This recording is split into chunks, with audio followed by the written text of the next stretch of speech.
मला वाटतं मी आपल्या घरोघरी येण्याचा प्रयत्न केला, अनेक गल्ल्यांमध्ये मी फिरलो आणि ह्या काही गल्ल्या काही नवीन नाही आहेत. धारावी म्हटल्यानंतर मला तर सगळ्यांना माहिती आहे की धारावी म्हणजे नक्की काय आहे.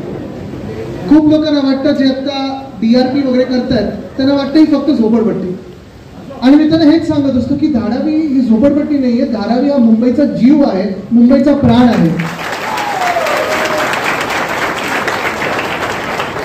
तसं पाहायला गेलं तर ठीक आहे, आपली घरं कदाचित कच्ची असतील, काही पक्की घरं काही कच्ची घरं, पण आता येताना वेगळ्या समाजातल्या लोकांना मी भेटलो. म्हणजे कोणी मला सांगत होतं की मैं सोमनाथ जिल्हे से हूं. इथे सोमनाथ जिल्ह्यातून किती वर्षापूर्वी तुम्ही आलात मला माहित नाही, मला वाटतं 100हून जास्ती वर्ष झाली असते. तसंच कोणी मला सांगत होतं की आम्ही काही इथे ठराविक मराठी कुंभार आहोत. आता मला फिरवतात ते आजमबाई फिरवत आहे. कोणी मला सांगितलं त्यांचं नाव गुप्ता आहे. आणि सगळीकडे मी पाहत होतो की कोणी कुठूनही असलं, कुठलीही भाषा बोलत असलं, 4-5 पिढ्यांपूर्वी तुम्ही इथे आलेला आहात. इथे आपली ओळख एकच आहे, ती म्हणजे धारावी आणि मुंबई ही आपली ओळख आहे, ती आपली एकटीची ताकद आहे. खरोखर मी प्रत्येक गल्लीमध्ये जेव्हा पाहत होतो, जसं मी सांगितलं ना की ही धारावी जी आहे ही मुंबईचा जीव आहे, प्राण आहे. यासाठी कारण मुंबई कदाचित आपल्या देशाची आर्थिक महाशक्ती आपण समजत असू आणि आहेच. मध्ये जो प्रयत्न होतो आणि सातत्याने जो प्रयत्न होतोय की मुंबईचं महत्व कमी करा, हे मुंबईचं महत्व कमी करा म्हणजे कोणाचं महत्व कमी करा, हे आपल्या सर्वांचं महत्व कमी करण्याचा प्रयत्न सुरू आहे. मुंबईतून अनेक वेगळे व्यवसाय हे पळवण्याचा प्रयत्न करतात. आणि तेव्हा मी जेव्हा लढत असतो किंवा शिवसेना उद्धव बाळासाहेब ठाकरे पक्ष म्हणून आम्ही लढतो, आम्ही एवढ्यासाठीच लढतो कारण आपली जी ताकद आहे, आपला जो व्यवसाय आहे, आपण जे कमवतो, मेहनतीने कमवतो, घाम गाळून कमवतो, ते कुठेही कमी होता कामा नये. ह्या धारावीत अनेक लोक असे आहेत जे कदाचित घरं आपली कच्ची असतील, पण आपण मुंबईचा विकास जो केलाय आपल्यामुळे तो पक्का झालेला आहे. तुम्ही दिवस रात्र मेहनत केली आहे, नाही तर मुंबईचा विकास पूर्ण झाला नसता. मुंबईत मोठ्या इमारती आहेत, टॉवर आहेत, चांगली घरं आहेत. आणि ठीक आहे, हे मी पण मान्य करतो की आपल्या सर्वांना चांगली घरं मिळाली पाहिजेत. आपण सगळ्यांना चांगली घरं पाहिजेत, बरोबर. विकासाच्या विरोधात कोणी नाहीये, बरोबर.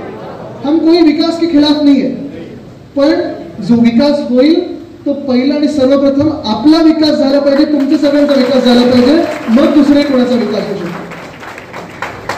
आत्ताच जे काही DRP मी बघत आहे, बाहेरून बघत आहे, तो खरोखर असा दिसायला लागला मला की तुम्हाला सगळ्यांना पाठवणार कुठे? देवनार डंपिंग ग्राउंड, गोवंडीला. जाना है किसी को गोवंडी? जाना किसी को डंपिंग ग्राउंड पे देवनार में? किसी को नहीं जाना.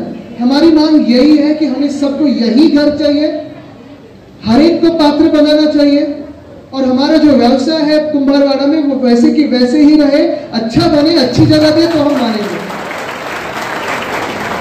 बरोबर. ह्या आपल्या स्पष्टपणे मागण्या आहेत.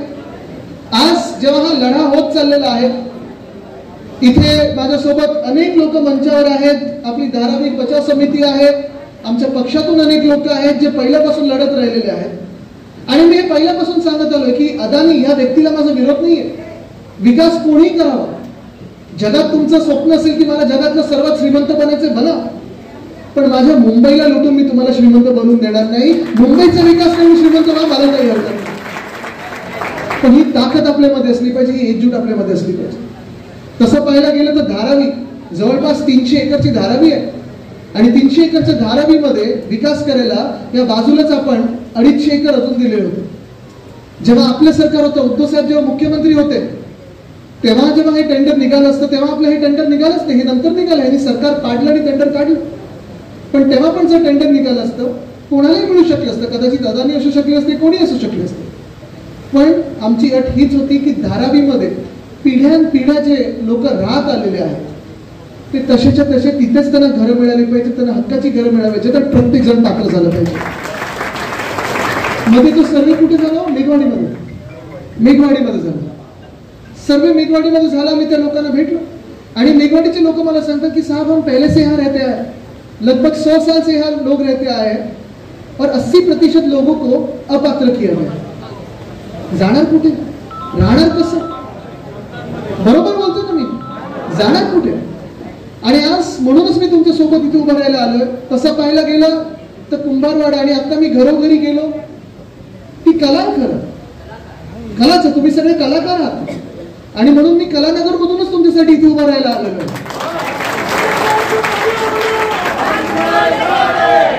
अजून एक आपलं नातं हे आहे, अजून एक आपलं नातं आहे की वर्षानुवर्षे आमची तुमची पडोसी, शेजार धर्म,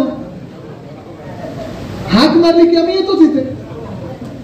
पण तुमची आज हाक मारायची वेळ येऊ नये म्हणून मी तुमच्या सोबत आलेलो आहे. कारण इथे जसं मी सांगितलं ना, जात पात धर्म कुठचाही असला तरी पहिलं तुम्ही माझ्यासाठी मुंबईकर आहात आणि मुंबईकरांवर मी अन्याय सहन करणार नाही.